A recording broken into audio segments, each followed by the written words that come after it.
What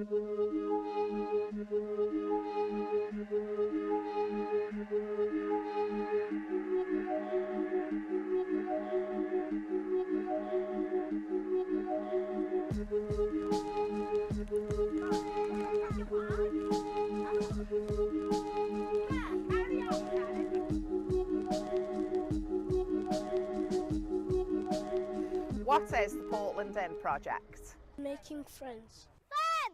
Arts project. Play.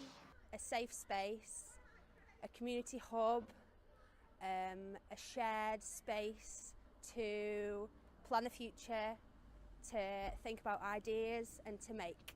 It's about community taking back control. What difference would this building make to our area? The community together again, isn't it? The more kids we get involved here, the better it is. And I think it's something that could support business in the area. You know, it'd make an immense difference to the community. As you can see, there's nowhere else for them to go. So we badly need it.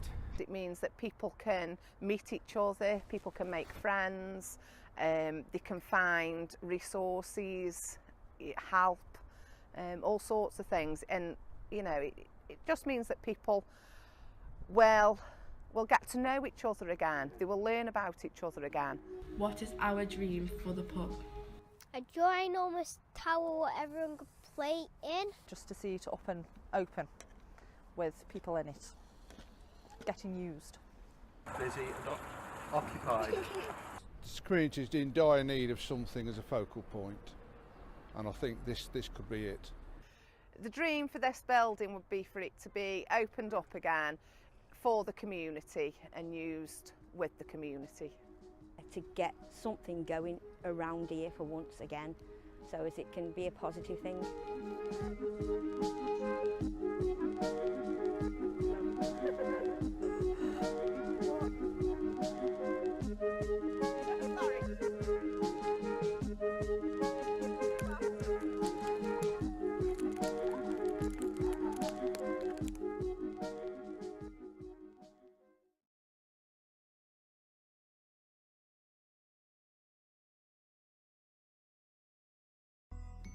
Rootley is a self-advocacy group set up for people with learning disabilities in Stoke-on-Trent and Staffordshire.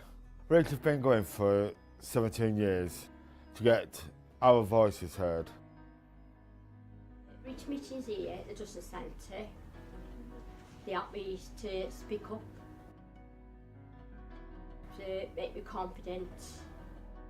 It has made me feel happy. It made me feel improved. Do you like posters and work in the group and that? Talking about the council and hospitals and all different things they talk about. Reach meetings, we invite the police talking about antisocial behaviour.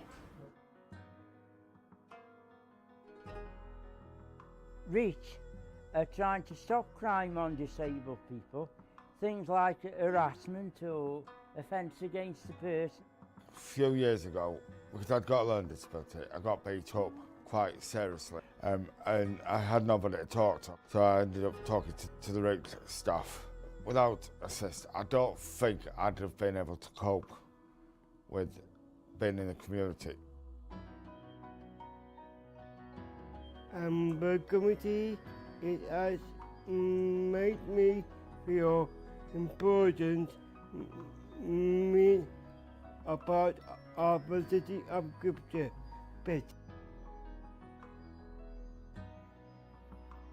We've just taken part in the City of Culture work 2021, and we've had his faces, we're in the Faces of Culture up in Hanley. Doing this culture with Patsy and Nick. 2021, the idea is that every single day of the year there will be something cultural to do. Yeah?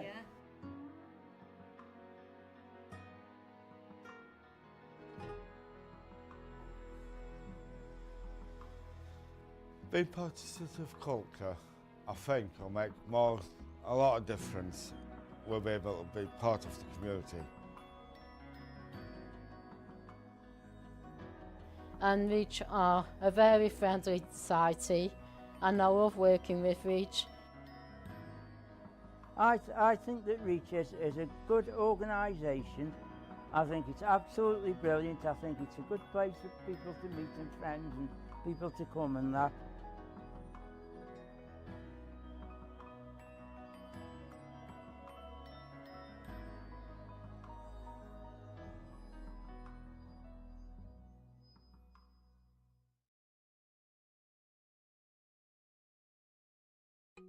Coatbridge itself used to be quite a posh part of Stoke-on-Trent, but I think it's fair to say it's seen better days. It is a really beautiful place and has loads of beautiful people, and people do want to see new things. They do want to see Coatbridge change. In the last few years, community space that the community can use, has really been shrinking.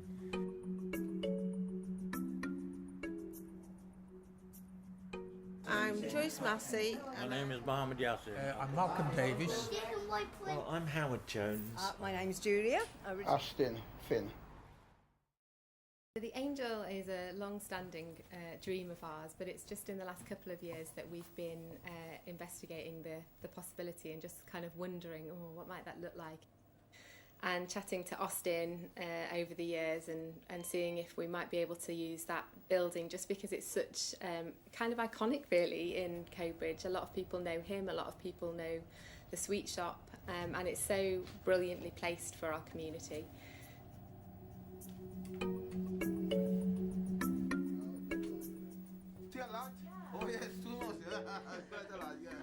We want the Angel to be a bright, warm space, like a hub for the community to come together, a place for people to meet each other, to play together, to learn together.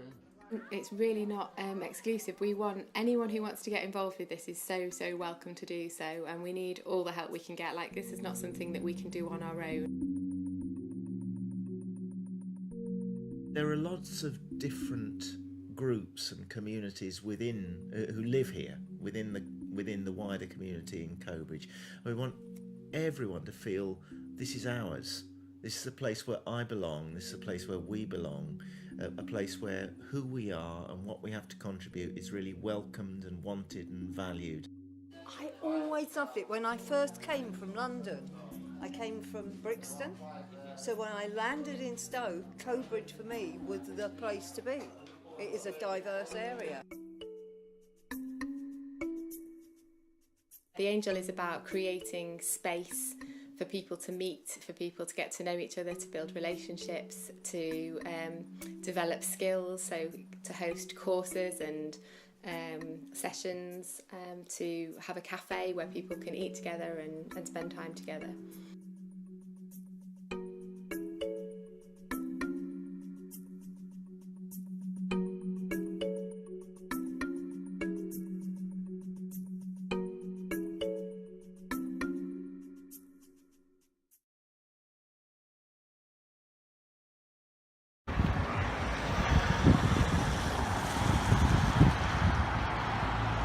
How do you feel that mental health has been dealt with by the likes of the media in the NHS? What's your sort of personal view on that? Mental health has always been the Cinderella of the NHS. And I think it will continue to be. You know, last year in 2017, the government announced all this additional funding for mental health services, and it was fabulous to hear that announcement. But sadly, what they didn't do was ring-fence that funding. So governments are giving this money to the local CCGs and health authorities and hospitals, but because it's not ring-fenced, they can spend the money on whatever they want. They can spend it on cancer treatments, which are important as well. They can spend it on, I don't know, heart problems, on sick children. There was so much demand for that money within the NHS, but because it's not ring-fenced, it may not be spent on mental health, and in some hospitals, in some areas, we know it is not being spent on mental health, what it's intended for, and that's because the government didn't ring fence it. So once again, they make these fantastic announcements, but actually when it gets to what happens on the ground, it doesn't come through. You know, in Macclesfield, they're announcing a public consultation. They're looking at closing the Millbrook unit, which will mean that people who need residential hospital support for their mental health will have to go to Chester. You know, what happens to family who want to, or friends who want to visit? How, you know, 40-mile trip each way. And if you work full time, can you get there before visiting time's over? You know, it's so complex. So mental health has always been, and I think will always continue to be, the Cinderella of the NHS.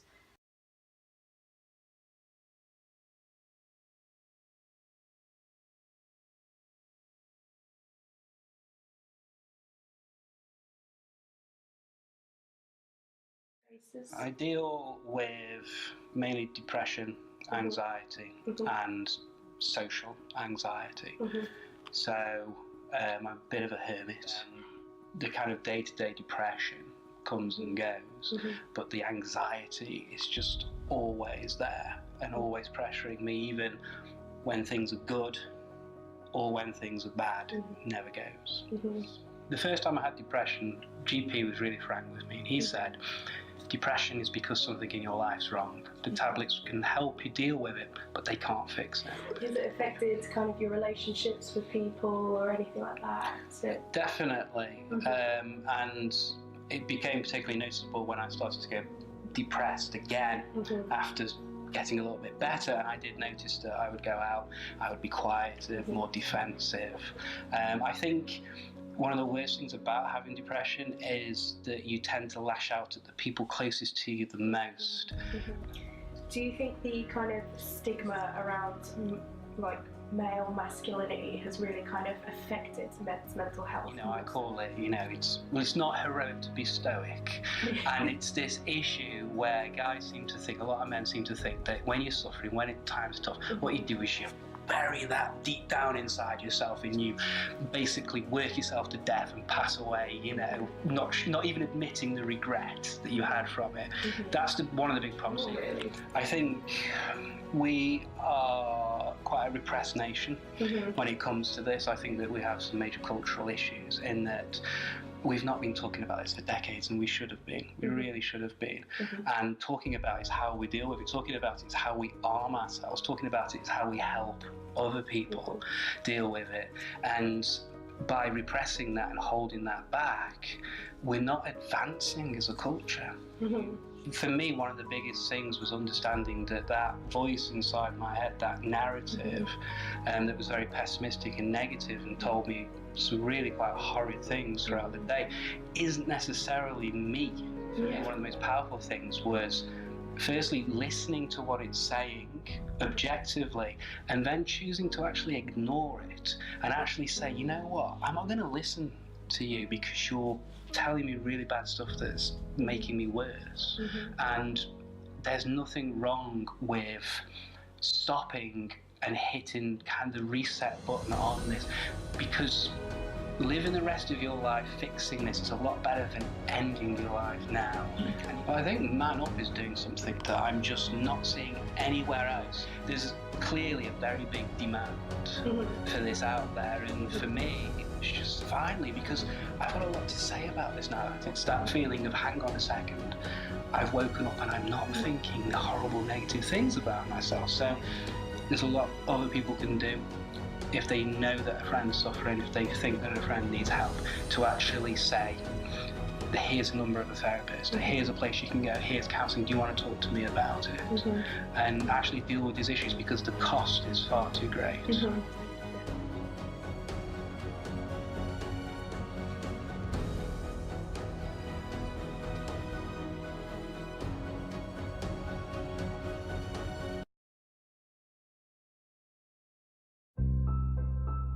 I'm Amanda and I'm a volunteer at the food bank. Getting to know all the people and the first time they walk in a food bank, the look of dread on their face, like, oh my gosh, I can't believe I'm walking in this place. And they come in and you give them a cup of tea and a biscuit and they're like, I don't know how I got here, you know, I can't believe that I haven't been paid, I don't know how I'm going to feed my children. And you're reassuring them all the time and saying, it's fine. This is what food, without food bank, where would you go? And you know, you put a smile on a little child's face with the mum just as nervous being there, and you just giving them a little chocolate biscuit, and it can change somebody's life just having that chat and offloading what's going on. And you know, the universal tax, you hear it all the time, I've got to wait 6 weeks, I feel like I'm going to lose my house, I don't know how I'm going to eat, I don't know how I'm going to send my children to school. And I think that was the big impact for me.